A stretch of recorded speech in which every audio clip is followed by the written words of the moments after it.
আসসালামু আলাইকুম রহমতুল্লাহ। এক রাজার একটা চাকর ছিল।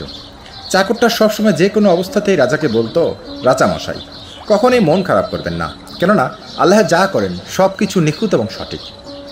একবার রাজা সেই চাকর সহ শিকারে গিয়ে নিজেরাই একটা হিংস্র প্রাণীর আক্রমণের শিকার হলো। রাজার চাকর সেই প্রাণীটাকে মারতে পারলেও ততক্ষণে রাজা তার একটা আঙ্গুল হারালেন।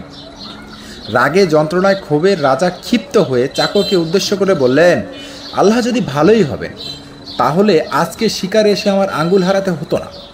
চাকর বলল, এত কিছুর পরেও আমি শুধু একটা কথাই বলবো, আল্লাহ সব সময় ভালো এবং সঠিক কাজটাই করেন, আল্লাহ কোনো ভুল করেন না। চাকরের এই কথার বিরক্ত হয়ে রাজা তাকে জেলে পাঠানোর হুকুম দিলেন। এরপর একদিন রাজা আবার শিকারে বের হলেন। এবার তিনি একদল বন্য মানুষের হাতে বন্দী হলেন। এরা তাদের দেবদেবীর উদ্দেশ্যে মানুষকে বলি দিত। রাজাকে বলি দিতে গিয়ে তারা দেখল যে রাজার একটা আঙ্গুল নাই। এমন বিকলাঙ্গ কাউকে তারা তাদের দেবদেবীর জন্য উৎসর্গ করতে রাজি হলো না। তাই তারা রাজাকে ছেড়ে দিল।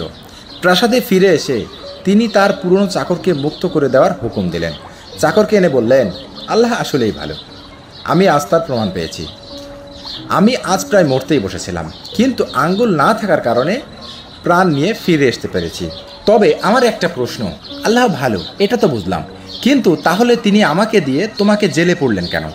চাকর বলল, রাজামশাই আমি যদি আজ আপনার সাথে শিকারে বের হতাম তাহলে আপনার তো আঙ্গুল ছিল না, এই জন্য আপনি বেঁচে গেলেন, কিন্তু আমার তো আঙ্গুল ছিল। কাজেই আল্লাহ যা করেন সেটাই সঠিক, তিনি কখনোই ভুল করেন না। গল্পের শিক্ষা হলো, সব কিছুরই ইতিবাচক এবং নেতিবাচক দুইটা দিক রয়েছে। কখনোই নিরাশ হবেন না।